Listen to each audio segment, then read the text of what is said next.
You fool, I love you. Come and join the joyride. That is the year-end review from fudsonfilm.com.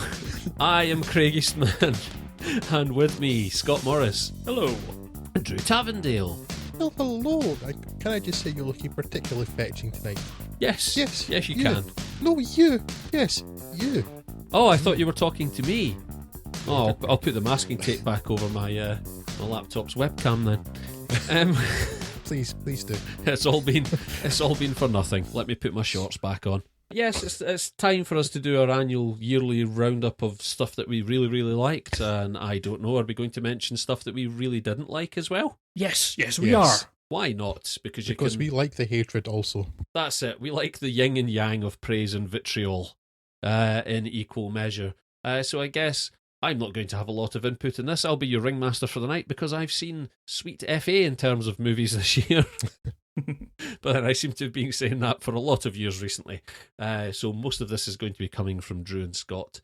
But I suppose without further ado, blink for yes or die for no. So, who's got a list that they want to kick off with? What are we doing here? Are we doing top 5 favourites? Are we doing top 10s? Are we doing... I think probably more just mention a few things that are really good. There's only one film I have in any particular ranking. Cool. Than that. Well, why don't you kick us off then? Or Scott, what's your... Maybe before that, Drew, you've probably seen more films than I have. I managed to see a lot more this year than I did last year, which I think I managed to see like 20 films or something that was eligible. So got a decent amount in 2016. Basically, the rationale for being included in this list is it came out in 2016 with a full UK cinematic release, so that's why you'll probably hear some things that are old news Oscar-wise in this list. But do you have a general take on the year's quality as compared to other films of the years, Drew? Do you think this is a better year, worse year? What do you think? Given that 3 of my favourite films of the year were animations, even though the one's 2 years old in terms of production date, I would say it's probably a good year for animation. Beyond that, maybe a less good year than the previous few for your big Marvel-y type films. Yeah. I thought it was really more disappointing this year. Yeah, the big budget stuff has flamed out quite a bit, hasn't it? I have seen fewer, but by no means no, unfortunately, fewer downright stinkers. But then I've not seen so many films this year. So have you just been more selective in what you've watched? I watched Dad's Army, so no, I have to be more selective. Because I was thinking, when I was looking through my list, there's not really too much on here that I really vehemently disliked, and most of the main disappointments were things that were sold to me as being awesome and wound up largely being mediocre. Yeah, that's I've got a few of those. Yeah, it's more. Yeah, there's a lot of stuff that I had been looking forward to this year. Things like The Revenant that turned out to be good, but not quite the revelation everybody was making out. Yeah. So when I was looking at my list in general, it's probably of a higher average quality, but I don't have any too many on the sort of real stinker side. But on the flip side of that, I don't really have any too many films that I'm incredibly excited about. I don't think there's so dissimilar to me. Yeah, I mean, there's nothing, say, as spectacular for me this year as something like Mad Max was last year. Well, I don't think there's anything quite so powerful as there was, 12 Years a Slave the year before. So we don't have quite the highs and the lows. I think generally it's actually been an okay year. I've got a good number of pretty good films in this list. When I get to my kind of boiling under film, I could rattle off about 24 films that I actually really quite liked. I could probably do something similar, Scott. I mean, I'm looking at my list of the worst of the year. And there are a couple that, yes, I genuinely dislike, including The Revenant. But, yeah, for me, in that section, it's more disappointment. Either like a missed opportunity or just something that could have been good turned out to be mediocre. There's not so much there that's actively bad, like, under the skin bad or anything like that. Is it fair to say that on a scale of 1 to 10, 1 being the worst possible year, 10 being the best possible year, that 2016 rates us... That's about right. Yes. Yeah. It's a sort of meh plus. Meh plus alpha. Yeah. Perhaps, Drew, do you want to kick us off with one from the top of your list? Yeah, pick us a good one.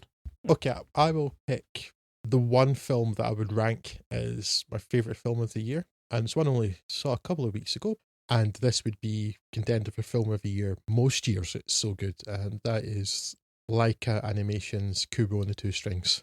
Very Japanese, set in Japan, but Japanese art, archetypes and Japanese story types, all done with beautiful stop motion animation.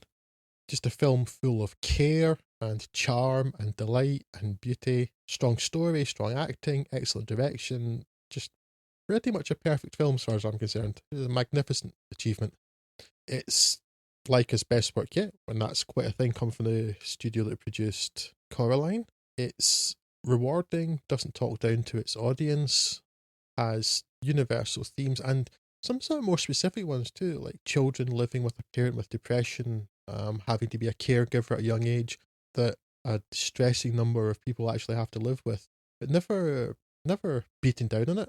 At the same time, it doesn't shy away from it, just like, here's a fact of life for some people, and trusts its audience, aimed at children, the film is, trusts its audience to just accept this, and if they don't understand it, maybe they'll ask their parents afterwards, but it doesn't speak down to people, and that's refreshing in children's films. So yes, film of the year, Kubo. Fair play. Does it feature anywhere on your list, Scott? It's certainly high up. There's a few films I don't feel any particular need to slide cigarette papers between. So yeah, Kubo and Two Strings, absolutely fantastic. The only reason I'm not saying it's definitely my best film of the year is I only saw it a couple of days ago, and I normally like to give these things a little while to percolate and watch it again. Bed down, Scott. Let it bed down. Well, I'm very confident that it is, if not the best film of the year, certainly in high contention to be it. If you'd put me through this list a couple of days ago before I'd seen that film, I would have said my favourite film of the year is Trumbo, based on the screenwriter Dalton Trumbo. It's a tremendous central performance from his Bryan brother Cranston. Rusty. The tale of him being blacklisted for his political beliefs and the whole McCarthyism thing that was going on back then in the 40s. Yeah, terrific film. Interesting story. I don't think I'd heard it told in such detail before. Like, I know the general gist of these kind of things happening in various works beforehand, but nothing that went into it in quite this depth, and just a lot of tremendous character pieces on it throughout it, particularly from Bryan Cranston, of course, but also Helen Mirren and the... Helen Mirren's commendably evil in this. Yes. And everyone else, like Louis C.K. and tremendous performances. A cameo from John Goodman, I think, which was blew socks off. Yeah, John Goodman's cameo in this is superb. Yeah. Just going to town with that baseball bat. It's fantastic. Yeah, highly enjoyable film. Again, just a good message that your political freedoms are worth fighting for, and something to bear in mind as we approach the Trumpocalypse. So yes, highly recommended that one too. Yes, that's also one of my films of the year. If for no other reason other than that Bryan Cranston's central performance is so strong. Yeah. And although it's not one of my films of the year, just because there's an obvious connection, it's maybe worth mentioning now too that another film I particularly enjoyed this year, though not as good as Trumbo, was The Infiltrator. Again, Bryan Cranston seems to have successfully made the transition from the small screen to the big screen, Godzilla being but a blip. He is on form most of the time in things nowadays, and when he's on form, he's utterly captivating. There's no mystery as to why Walter White was such a compelling character. It wasn't just the writing or the setting of that story, it's Bryan Cranston. And if without Helen Mirren or Louis C.K. anybody around him, you could watch Trumbo and only see Bryan Cranston and enjoy it thoroughly. Yeah. It's such a good performance. Yeah, so come on then, fire off another. Well, actually, here's another one that's the top of my list that I think you've seen. You could probably call on as well. Actually, Spotlight, which was I forget that was released this year here, wasn't it? Yeah, 1st of January or something like that. I think it was very early, but yeah, also on my list too for films of the year, because yes, it's if those who, because it's so far back now from when it was actually released. Spotlight is the story of the Boston Globe, isn't it? Their investigation into the paedophile activities of a huge number of Catholic priests in the Boston Archdiocese. It's based on true story, and I think closer to true story than many of them are, certainly closer than, for instance, Sully, which we talked about recently. So it was less about investigating the deeds of the priests and more around the church's subsequent hushing up of it. Absolutely. Yeah. Which is potentially as deplorable, if not more so, than... In fact, yes, I think that's worse. There are always people that are going to do bad things when an organisation like that, with that much power, covers up. That's the bigger crime, I think. And with that much pretense at morality. Yeah, the cover up is the bigger crime. Yes, fantastic ensemble cast. Really, really interesting, if unpleasant, subject matter. So well acted, so well written. I've heard it said that it comes across as something of a TV movie, and I'm not sure why. Maybe just because of the subject matter, but maybe they just mean it's not something you necessarily get any benefit from seeing in a cinema, but who cares? It's a really, really good film with a great story. Yeah, you can imagine. I know what people are getting at with that, but I don't agree with them. It's not a movie which indulges in any kind of visual flair. You can imagine if this had been directed by David Fincher, you'd be looking at the serial abuse investigation equivalent of something like Zodiac, right? But it's not a film that requires that. It's a film which is quite deliberately paced, and I think it feels almost out of respect to the subject matter that it's dealing with that it doesn't indulge in any kind of flashiness, and the performances are all very understated, not necessarily to a fault. No, I mean, it's not, I wouldn't use the word documentarian, but some of the setups are almost like that there's like just a static camera in an office while people have a meeting, and that's a setup doesn't sound particularly interesting, but it's what they're talking about that's important, and there's these people variously disgusted or enraged by what's happening, and as well as just the journalistic interest of what's clearly a big story. And it's just a satisfying watch, and it doesn't need anything flashy. Anything flashy, yes, absolutely detracts from the subject matter, and as you say, Craig, kind of undermines the seriousness of what is happening. Yeah, it's a film with a director who understands the value of having the cast that he does at his disposal. So, yes, Drew, do you want to pick another one off the list? Yes, I will go for what is without doubt the funniest film I've seen this year.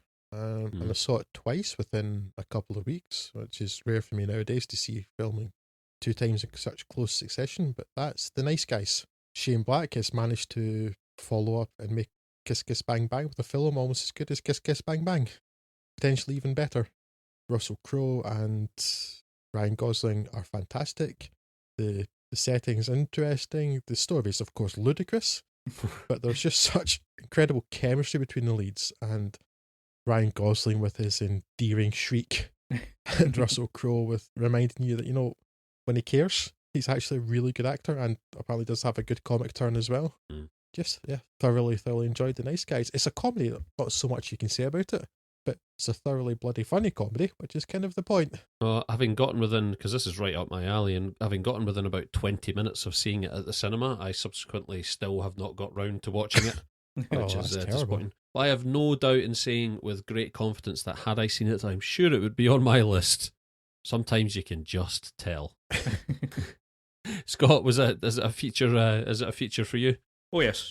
I would probably say that the Trumbo, Spotlight, and Cuba and the Two Strings are probably a strata above everything else. Now we're getting to the quite a decent amount of films that I really, really like, but don't have quite the same oomph to it. There's this Nice Guys is certainly at the top of that list. It's a really funny experience, and just full of classic Shane Black little moments that he's so good at writing. And as I say, that lovely little shriek from Gosling. Yeah, the man can do no wrong. Can I just mention Only God Forgives? The man can do wrong, unfortunately. That is true. Yeah, he can do really quite badly wrong. I regret the error. Wanna fight? Should we take a bit of a pit stop at this point then and shake things up a little? And was there anything that really, really in your cereal this year? Oh, yes. Go on then, Drew. Okay. Oh, what to pick? I think for me, the worst film of the year, in part because it's maybe reactionary, but because of all the praise that was heaped upon it. But The Revenant. I despise The Revenant. Really? I really genuinely hate that film, and that's rare for me. Sometimes something's really bad. What is it? That stoked your ire so much? Because for me, obviously, it wasn't anywhere near the experience that I was led to expect. But I didn't actively hate it. I just kind of felt myself pulled one way and t'other by it. It was a very neutral experience overall. How to describe it? It being quite a long time now since I saw it. It's the first film I've seen where I think Tom Hardy actively annoyed me a bit. I think everything about that film annoyed me. The fact that nothing happens is a big part of it. And nothing happens a lot. in big spaces of nothing. And there's a bear. Yeah. Oh, that's the one thing that stoked me a bit about it, actually, after everyone going on about the photorealistic bear attack. I think we mentioned this at the time. No, it's not photorealistic. No, it's not. I mean, yes, part of it is reaction because people were going on about Leonardo DiCaprio being such a good performance. Like, Leonardo DiCaprio's basically unconscious throughout the whole film. Mm-hmm. Mm-hmm. I don't mean these characters unconscious. Like, as an actor, basically he's unconscious. He just mumbles a bit. Yeah. And then Tom Hardy comes on and mumbles a bit. They appear quite literally numbed by the cold, which I'm sure they probably were. Okay, so yes, a lot of my feelings about it are the reaction, and that's maybe my fault for allowing that to get to me. But just when I watched it, just genuinely for me, nothing happens. The acting is all either terrible or absent. The story isn't. There is no story. The story isn't. And there's no reason to care about a single thing or person in it. And that's what really bothers me. And I am not a fan of Alejandro González Iñárritu at all in any way, shape, or form.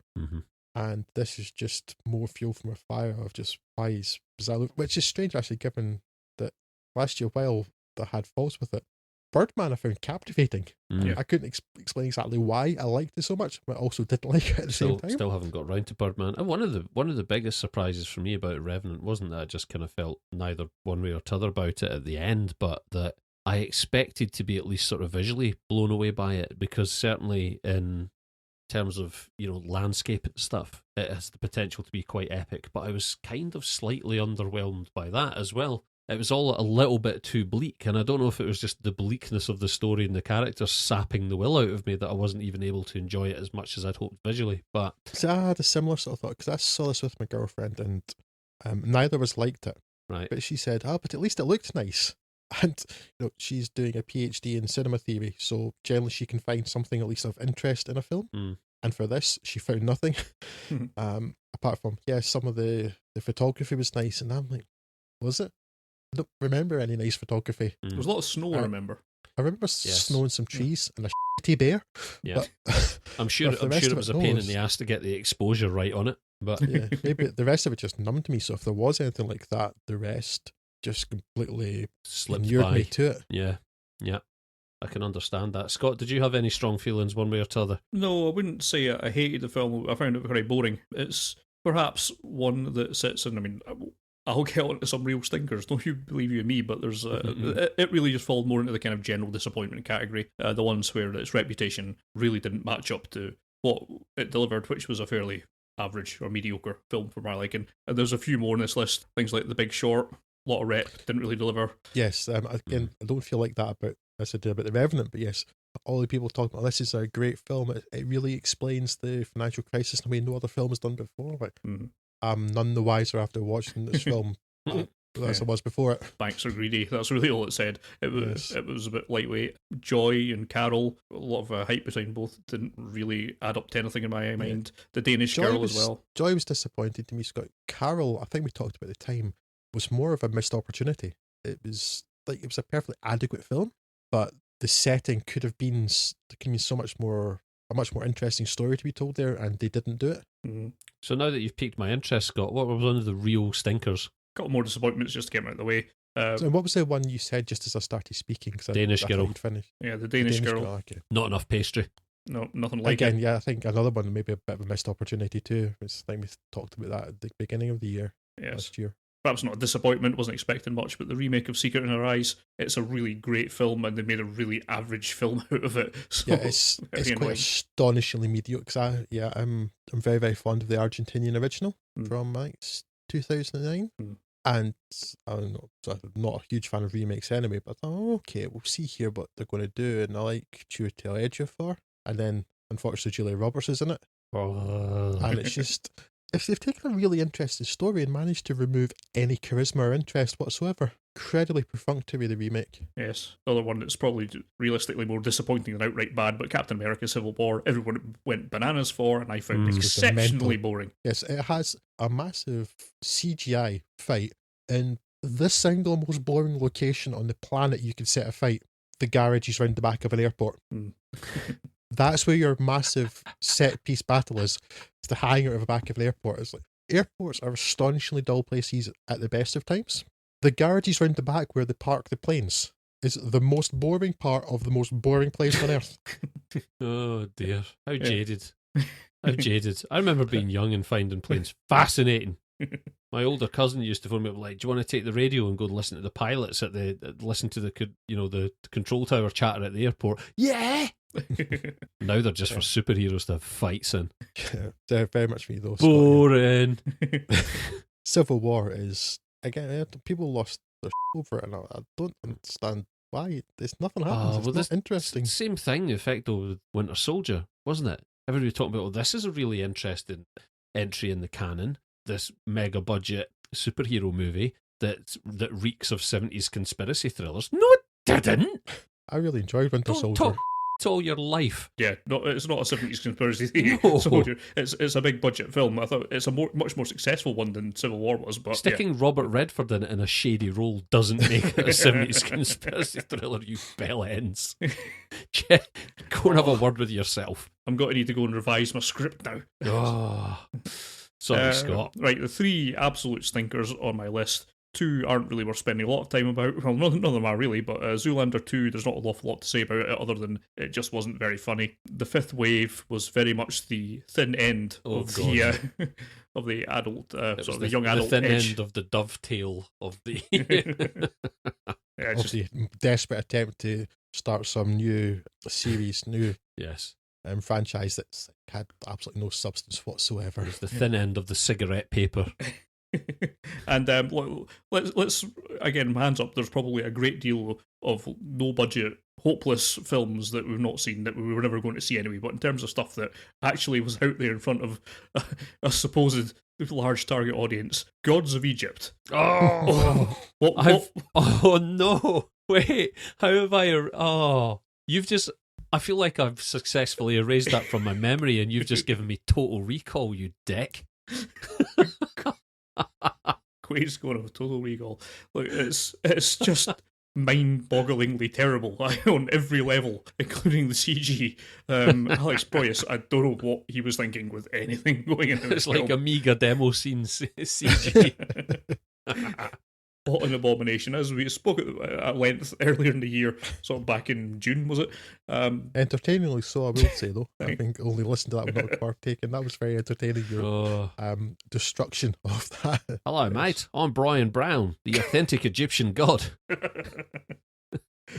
When will this tide of cultural appropriation stop? Stop Oz-washing Egyptian culture. Yes. What a dreadful thing for all involved. And yes, just as we said, had potential. The whole sort of Egyptian mythos is ripe for someone to come along and do a really terrific job of, but this is the absolute inverse of that. This is a movie that ought to carry a trigger warning for people who are massively afeared of smouldering debacle. Oh dear. Yeah, that's a good call, man. I'd all but forgotten about Gods of Egypt. So, on one hand, good call. On the other hand, I hate you now. Can I, at this point, just throw in a couple of pleasant surprises this year? I've been desperately in search of something along the lines of a sort of a hand-to-mouth, low-budget guerrilla warfare kind of made-on-the-cheap thriller.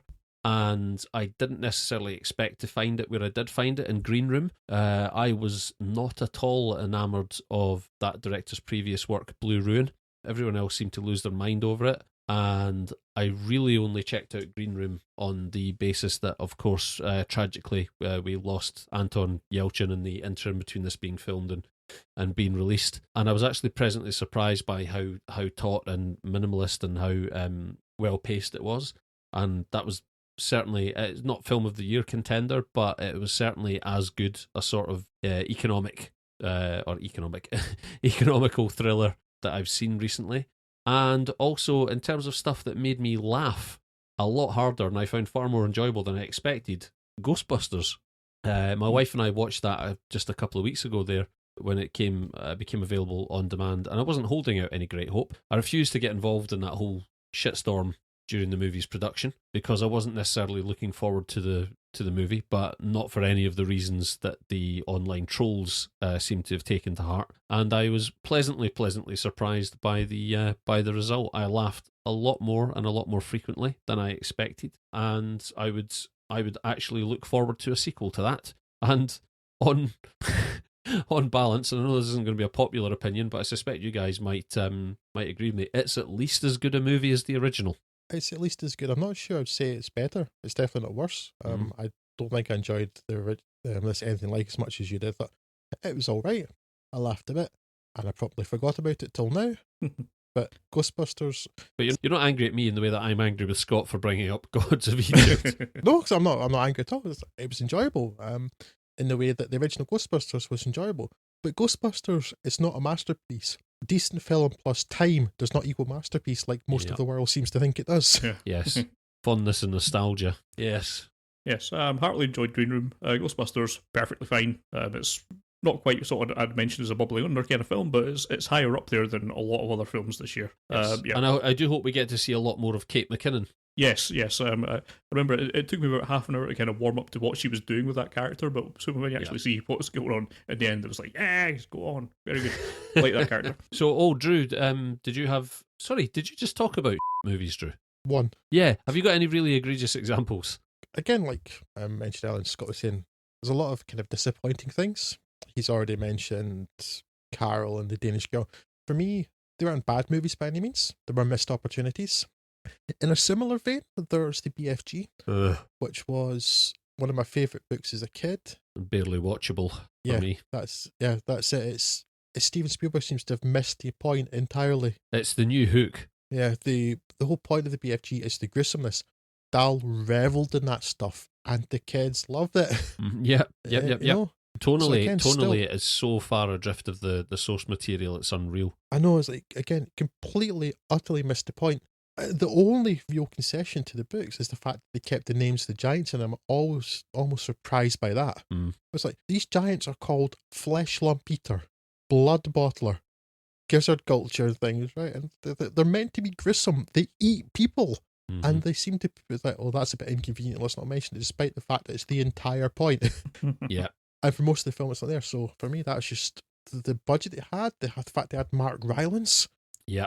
And it's just completely squandered that property. I know that Mark Rylance was attracted to this, and it suffers that most fatal flaw of the film that relies so heavily. And I think we mentioned this before, Drew, when we saw the trailer for it. It was a great concern to us, the lack of weight to the character in certain scenes. There was no, obviously Mark Rylance's characters, the BFG is a CG creation. I would assume modelled and facially captured from, if not bodily captured from a performance by Mark Rylance, but it lacks that sort of heft and sense of actual presence in the scene that you need for that kind of thing to work. Not in every scene, that's not fair to say, but in many of the scenes where there's any great deal of movement or swift motion or whatever, it just feels very, very removed from reality. I think it's also compounded by the fact that in terms of the writing, there's no substance there. No. Yeah. So you've got a weightless character and a weightless performance, so to speak. And it's nothing. I like what you did there. Nice. So come on then, let's go on some more stuff that we did enjoy. Did I only get to mention the one film there? Oh, sorry. Did you have another? Yeah, well, so it's, for me, disappointments. That's kind of the theme of the year. BFG's one. The rest, there's a few sort of pretty bad films. Cafe Society. It's a Woody Allen film, therefore obviously terrible because Woody Allen is terrible, and why people think otherwise is beyond me. There is a couple of things like Morgan, which is a kind of cash-in on Ex Machina, but which is in no way good at all. Fifth Wave, Scott mentioned. The Assassin, which bored me to tears, but you both liked because you're mental. Loved it. Film of the year. A film called Cell, which is a low-budget film based on a Stephen King short story with John Cusack in it, which is really all you need to know.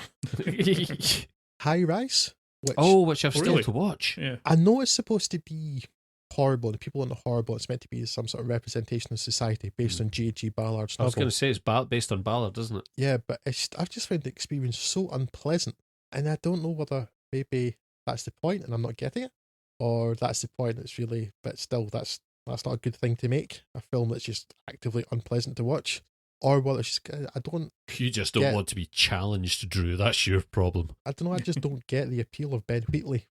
People seem to really love Kill List. I can take it or leave it. I don't see what the Who has about Kill List. Yeah. It's okay. And what was the one about A Field in England is one of the worst films I've seen in my entire life. What was the one about the hyperbole? The couple who go on a killing spree while they're camping? Sightseers.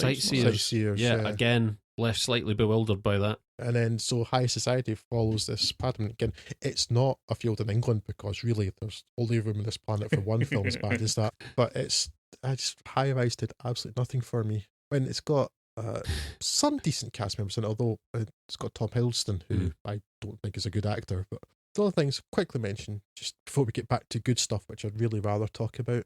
There's a Richard Linklater film called Everybody Wants Some, which is meant to be a spiritual successor to Dazed and Confused. Mm-hmm. And some people drink a wee bit before college starts, and then the film ends. That's it. It's one of the emptiest things I've seen in quite some time. Deadpool, I didn't like much, just did nothing for me. I know you liked it. Scott, I don't know if you saw that, Craig. Yeah, I found it engaging enough for one view. Yeah, I would have actually. I mean, I've watched that twice now. I think it's a really funny film. I would put that in one of my most enjoyable films of the year, actually. I really did like it. I was half tempted to see it again. There must have been something in there that would make me want to see it again, but it's more just it's like, oh, that was that film then, was it? For me, that was the moment where it's like, someone finally gave Ryan Reynolds the right material. I'm still waiting for that. Or maybe Buried. Bird's the only time I've really liked Ryan Reynolds, I think. Yeah, no, I thought it was really great in that. I thought it was a really sharply observed film, given the current state of comic book cinema.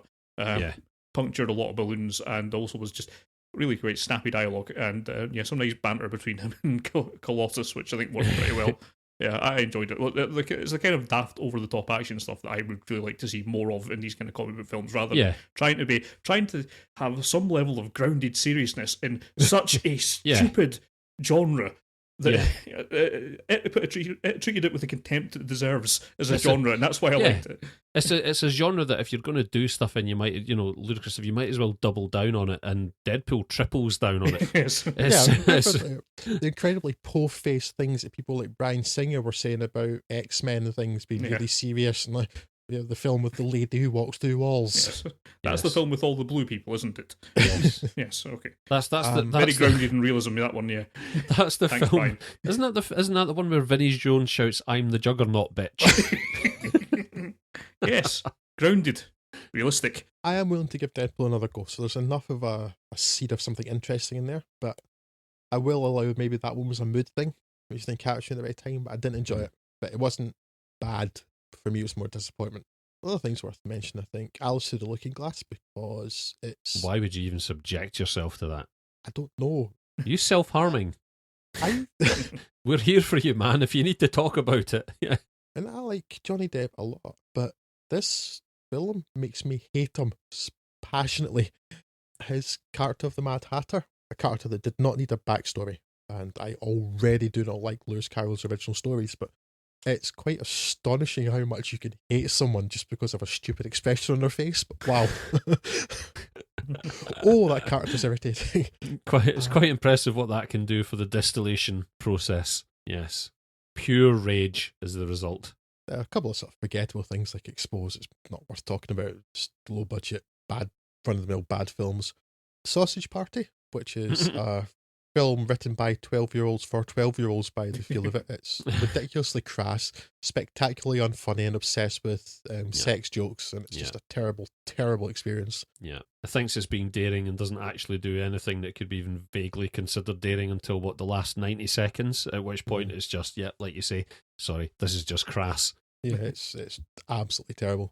And probably the worst film of the year, with the exception of The Revenant, is Dad's Army. Because yes, Craig, I am self-harming spectacularly. Honestly not sure why I watched this, because after watching, I remembered I don't even like Dad's Army, the TV show. It wasn't very good. Why did I watch this? A film with Bill Nighy that I watched voluntarily because I need help. I really need help. Suffice to say, it's every bit as funny as a bad film made from a bad television series with Bill Nighy in it would be. Every bit as bad as you imagine that to be. Man, that is pretty bad. But at the same time, it's got Toby Jones in it. Oh dear. Yeah, not one that I really anywhere near my cat. I have some fondness for the Dad's Army series, and so I had some passing interest in this. But I've heard enough feedback from people whose opinions I trust now to have bumped it way down the list to, oh look, it's 5 years from now and it's on Channel 4 at 1:00 in the afternoon on Sunday. Oh no, not even then. I've decided that the only thing that's any good in Dad's Army at all is Private Fraser saying, "We're doomed," and nothing else matters. Let's get back to the topic of films that we do like, because Much nobody better likes thing to to hear talk people about. moan about stuff they don't like. Mm-hmm. Right, look, there's an entire podcast dedicated to that. But Yes. film, what I loved, that we're also actually, on a different day, you might have actually heard me putting it into the top strata category is Eye in the Sky, which is a look at the kind of drone warfare stuff that's going around recently with director Gavin Hood. Tale of a kind of British-American joint operation that goes a bit pear-shaped and develops into unexpected ways and sort of prods at the morality of these kind of things, the chain of command that's involved in these kind of things and all the analysis of it. It's a really interesting film that's also actually quite darkly comic in places, which I suppose is necessary to kind of live in the mood of what is some very heavy Bleak subject matter. Yeah. And it's just terrific. One of the last, if not the last performance from, sadly, Alan Rickman, who also we lost this year. Yeah, a terrific film, and one that is very worth looking at, particularly in this, given that the drone warfare does not seem to be going away. It will only be being used more prevalently, and this is quite a nice look at the ethics of it. So yes, I would give that one a go if you've not seen it already. Been meaning to catch up on that one. I must get round to that. Likewise. Another from you, Drew? Yes, this really is one of my films of the year, but it's not on the level of the other ones I've spoken about. It still does come under a little of the category of disappointment, but more because this film didn't have enough time rather than it not having enough content, and that's The Free State of Jones. I found genuinely interesting film, an interesting time period. It's set during the course of the American Civil War, when a county in the Deep South basically declared itself free and seceded from the secessionists, basically, and tried to set up a small utopia in there while defending themselves from the rebel army. It's got a great performance from Matthew McConaughey, interesting themes, interesting history. It's just that I think when we talked about it, Scott said that I suggested that maybe it should be a mini-series. Yeah, it just crams a bit too much in, certainly towards Yeah. the end as well. It's a good film with interesting stuff. It's just this case it needs to be longer, and something like a mini-series would have allowed it to breathe and to tell its stories more easily. That's it. Still very much worth watching. I was again left feeling neither one way or t'other about it. I find it difficult to remember anything past about the first 10 minutes, to be honest with you. But yes, I know I had varied opinions on that one. I think it was, mixed critical reception. But, if not one of the more blistering entries in McConaughey's recent return to form, then certainly still not the worst movie he's been involved in. Scott, do you have any others that you would like to put forth? Yeah, a good few. One that's quite high up, I guess, is Our Kind of Traitor. We all love us a bit of a crime thriller, spy type stuff, shenanigans. So it's another thing from the pen of Jean Lagarde. So yes, it's perhaps a minor example of his work, but I will take all of that I can get. Thank you so very much. So yes, I very much enjoyed Our Kind of Traitor. Yeah, I only just caught up with that last week, actually. I have to say I was a little disappointed from the way you'd spoken about it, but still a pretty decent thriller. It's nice to be reminded that Ewan McGregor can act to some degree, generally when he's not encumbered by a terrible accent. And Stellan Skarsgård was pretty interesting in this. The story left me a little cold, but it's a pretty decent thriller. It's worth catching if you like that genre anyway. Particularly notable for its IMDb plot keywords comments, which is male frontal nudity, male rear nudity, male nudity based on a novel. So I think that really covers all we need to know about Our Kind of Traitor.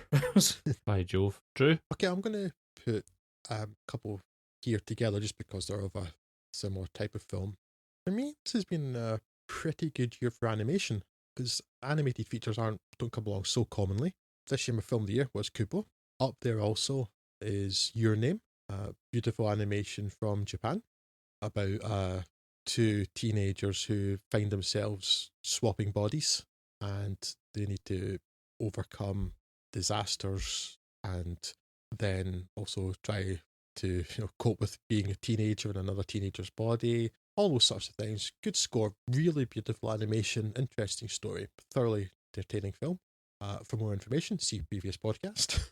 Also, now it's a 2014 film, but it didn't actually get a cinematic release here till this year, so I'm counting it. That's When Marnie Was There, most recent Studio Ghibli film. It's a Studio Ghibli film. It's beautiful, as you'd expect. Really interesting story. Surprisingly based on a story set in Norfolk, which is the strangest thing for Studio Ghibli to do, about a person basically seeing the ghosts of someone who used to live in a now abandoned house. Thoroughly entertaining. If you like Studio Ghibli, you're probably already going to want to watch it anyhow. If not, then I don't want to do business with you, crazy person. And the other one, it's not on the same level as those two I've mentioned there, but I find Zootopia a genuinely entertaining film. From Disney Animations, it's the story of this rabbit who wants to become a police officer, a female rabbit, that too. So it's a Disney film with a female protagonist who's strong, interesting, isn't a princess, doesn't have a love interest, and probably that's the first time I could think of that being the case since Lilo and Stitch. The criminally underrated Lilo and Stitch. So, yeah, Zootopia, it's an interesting story, good performances apart from maybe Idris Elba, and I know, Craig, obviously you're no fan of Idris Elba, I think he's overrated, I'm kind of up there with you. But it's an interesting world, it's funny in places, it's touching, and it's quite different from other Disney stuff. Real laugh out loud moments in it, man. The whole scene with Flash at the vehicle licensing the sloth, yeah, that was genuinely very, very funny. Yes, that had my wife and I in stitches. Yeah, it's not brilliant, but it's very, very good. So those two for me, it's been a good year for animated features. So I mean, even Finding Dory is basically Finding Nemo again. Yeah. However, it's still thoroughly entertaining. I'll see the last 20 minutes at some point. Yeah. Scott, what about yourself? Any animation stoking your interest? Of the ones you mentioned there, certainly Your Name sticks out as a very commendable entry. I've, to my shame, not seen either When Barney Were Here or Zootopia, but I will certainly get round to both of those. They're on the list, as are about a couple hundred films at this point, but I'll get to them eventually. Perhaps one of the big summer budget tentpoles that actually landed. There's been a number of ones that fluffed and missed this year, but I think Doctor Strange of them all was probably the one that actually delivered what it promised. It's essentially your more or less standard Marvel origin story tale, but it's dressed up incredibly effectively with all this sort of magic and visual effects, hoo-ha, and thankfully it's probably attracted the best cast of any of the Marvel ones so far, and Benedict Cumberbatch does a tremendous role in the central performance, and that's perhaps what probably elevates this, I think, over some of the other ones. Yeah, solid recommendation on that one. Cool. And I suppose because we're starting to run a bit long here, so do we want to just, anything else you've got on your list, just run off quickly? In terms of just the enjoyment per pound, the Sing Street's got to be high up there. Oh, yeah. Highly enjoyable little musical. Like, yeah, I caught up on that just a couple of weeks ago.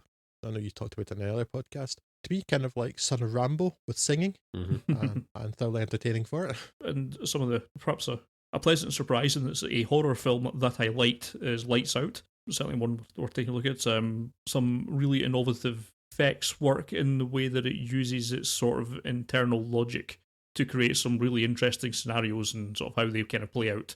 Definitely worth taking a look at. There's been a lot of horror films that have been big up to this year, and that's no one I've actually seen, but it's one that I saw and heartily enjoyed. So we'll get that one. I have it high up the list because anything I'd almost given up faith in people saying this is, this is this year's good horror movie, and then it turns out to be just as bad as every other year's bad horror movies. But I'm, my interest has been piqued by the fact that yourself, as much of a cynic of horror as the rest of us, Scott, actually picked this one out as being worthy of note. So I will very much fast track it. And I guess another couple, two roughly sci-fi tinged entries: 10 Cloverfield Lane and Midnight Special. Both are not quite as overwhelmingly positive response as a lot of people were sort of claiming it had, but I still heartily enjoyed both of them. And I guess two final shout-outs for now. Anthropoid, which was perhaps a little slow, perhaps a little staidly told, but it's a very interesting time period. It's a section of the theatre of World War II that I knew very little about, so I was quite happy to see something like that get the kind of big screen treatment, and I thought it did it pretty effectively. Cillian Murphy is always value for money. I didn't realise until I got to the very final scene with the protagonist in this film that actually I had seen the earlier version of this story, I think from the late 70s perhaps. Oh, right. I suddenly realised that actually, I have seen that many, many years ago. But this is, it's a slick and effective retelling of a story, like you say, that hasn't necessarily been too well trodden in the past. And one that I will mention just to have fanboys' heads explode: Batman vs Superman, a much better film than Civil War was. Yes, it's also on my list, Scott. I'm glad you mentioned that. I was going to if you didn't. Or I'll give you some other ones mine that Scott hasn't mentioned, but if I can just quickly respond to him. 10 Cloverfield Lane, up until probably the last 10 minutes. Thoroughly enjoyed that film. 85% of a great movie. Yeah, and then just blows it in the last reel. Not even the last reel, the last part of the last reel. Yeah, it's an attractive movie that has its drink spiked towards the end of the night. Sing Street Scott's already mentioned it. Light 2. Batman vs Superman 2, it's substantially better than Captain America Civil War, and people were smoking all sorts of crazy drugs to think otherwise.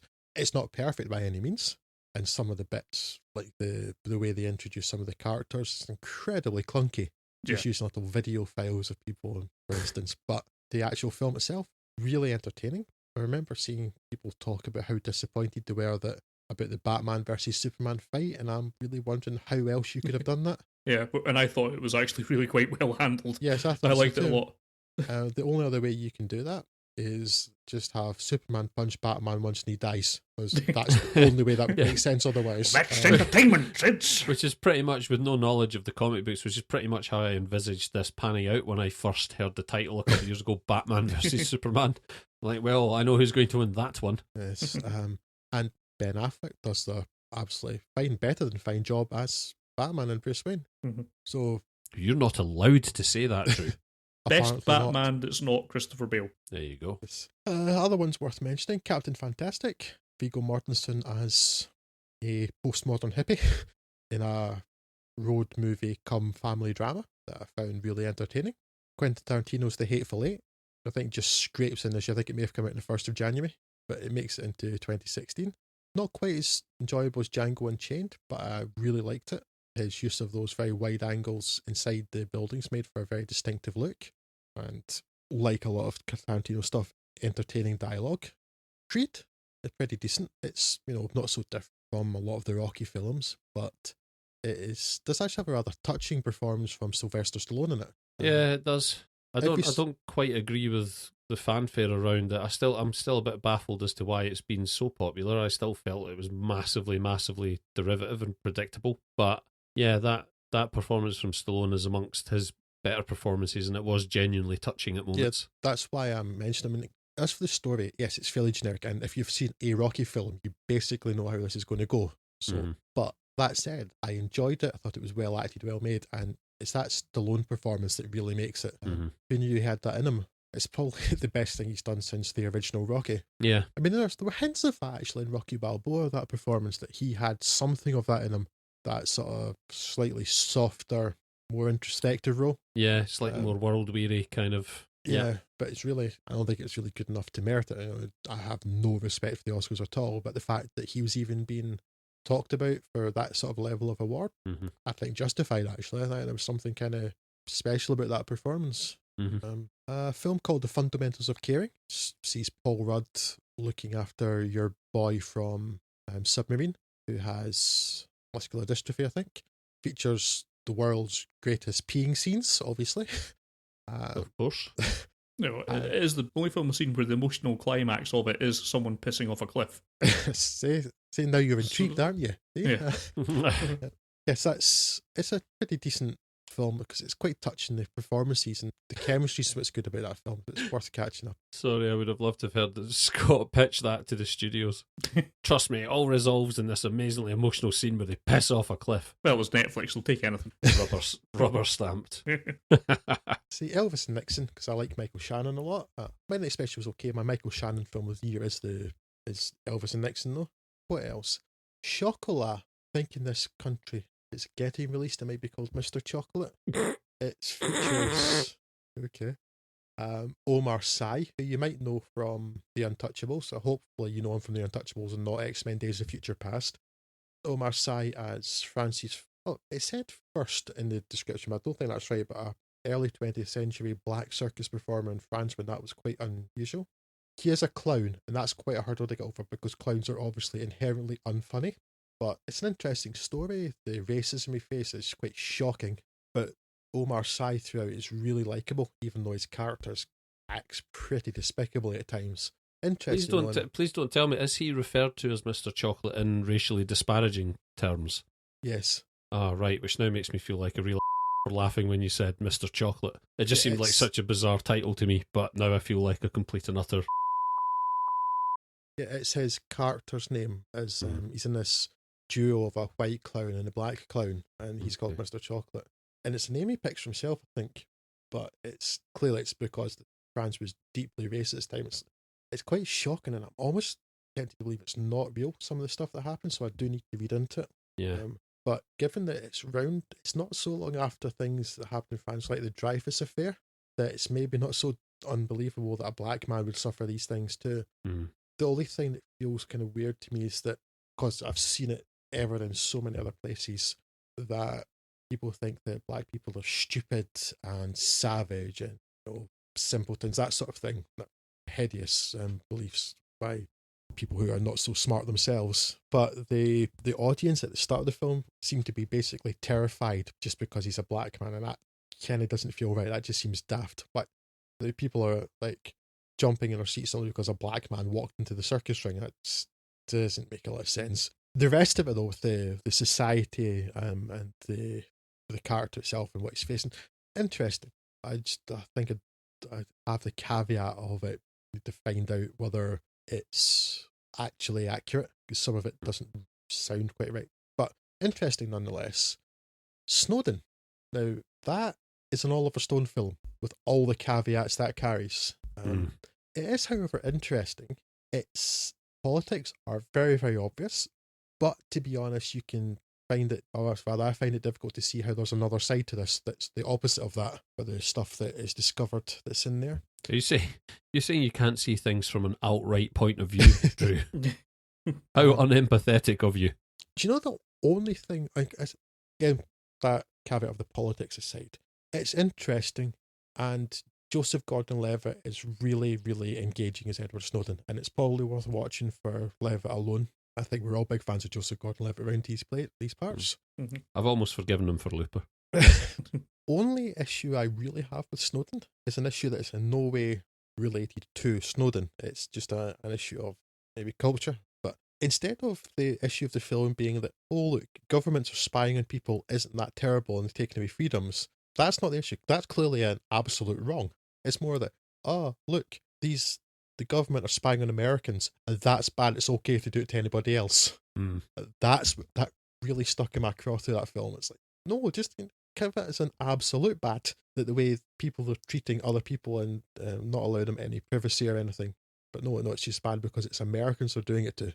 That aside, interesting film, and again, as I say, Joseph Gordon-Levitt, worth watching. Yep, that's it for me. Anything you wanted to round off with, Scott? I think I've said my piece. You've said your piece. Yes. Okay, we're talking of Scott said his piece and I've said my piece, and you don't have much of a piece to say, unfortunately, Craig. No, my piece is tiny. So I'm holding a tiny, tiny piece. I do believe you could tell us about some people who follow us on Twitter who did have a piece to say. So, yeah, we've had various feedback with people's opinions on 2016 in general. Let's kick off with one of our regulars, at Sonic Yoda, who said best were probably Your Name and Zootopia. Worst was easily Warcraft. I can get behind Zootopia there. I haven't seen Your Name, but I can imagine Warcraft. Yeah, although, Scott, did you not find it passable? I wouldn't defend it as a good film, but I didn't hate it. Tellingly, my wife enjoyed it more than I did, which was right. an unexpected thing. The weight of critical and popular opinion would be behind Sonic Yoda on that one, probably, but alternative opinions are always available. He's definitely right about Your Name. Zootopia, very competent, very funny film. Warcraft, I thought was serviceable, but I have no great things to say about it one way or the other. Yeah. Cool. George the Chen chips in with Wiener Dog, The Lobster, Moonlight, and Nice Guys. Nice Guys we've covered. I know The Lobster is one of those films that a lot of people have lent great credence to, which I haven't had a chance to catch up with yet. Got a lot of Cannes, didn't it, The Lobster? Yeah. But I've not caught up on that either. And I'm not familiar with either Moonlight or Wiener Dog. Moonlight, I knew something about, and when he said that, I thought at first there's a Korean animation called something like Moonlight. I thought maybe he meant that, but no, it's something else. It looks quite interesting, and I'm going to catch up on it. Cool. So we will get back to you on that one, George the Chen. Static King says, off the top of my head, my two fave films this year are Spotlight and Kubo and the Two Strings, and so you're not going to... No argument here. Yep, you're not going to get much pushback from us on that. Cynical_Mass chips in with loved Green Room, Captain Fantastic, and Hunt for the Wilder People. So we've covered two of those tonight. Hunt for the Wilder People, again, I have not been able to familiarise myself with. At Scott's Actor affords us the following. Comedy would be The Lobster, sci-fi, Midnight Special, thriller, Green Room, horror, The Witch, which I still haven't caught up with yet, actually, and action, Deepwater Horizon. which The Marky Mark film doesn't seem to fit with the rest, but a Marky Mark film, I know, but I've heard enough people talking about it in favourable terms that, I mean, it looked to me very superficially from the trailer that it would be sort of predictably patriotic American hero flag waving stuff. But I know enough people who have watched that movie who've said, no, that trailer probably did it a disservice. It's actually a very solid, very well directed, very well paced movie that I probably want to check it out when it becomes available. He also mentions the 13th as a good documentary, which is one of the Netflix specials, I think, Cool. which I believe that's about sort of racism endemic in the American sort of prison system and the justice system over there. And we're planning at some point to do a documentaries episode, so I'm sure that'll be fodder for that one. it might be worth putting. I was just thinking actually, documentaries is one genre I've been particularly lacking in this year. Yeah. Obviously lacking in horror, but that's very much through choice because horror. Maybe one day I'll see one that changes my mind, but I don't hold out any hope. But yes, the 13th might be interesting. Lacking a bit in documentaries of late. And that just about covers the basis for feedback that we had from you guys on that. So thank you very much, anyone who gave their time to respond to a request for your opinions on these things. As always, please feel free to chip in at any time. You can find us at Buds on Film on Twitter, and we shouldn't be too difficult to find on SoundCloud, on Facebook, and I don't know, probably in your local paper or something like that. Before turning the gun on themselves. Yes, that's the one. So there you go. That was our little flash through of 2016. We hope you enjoyed that little recap, and hopefully there are one or two movies in there that have piqued your interest that you haven't had a chance to watch yet yourself, and for which we may have rekindled your interest. But we will be back soon enough with another regular episode. But for now, I was Craig saying cheerio, Scott was Scott saying cheerio, and Drew was Drew. I was. Right, goodbye. Take care.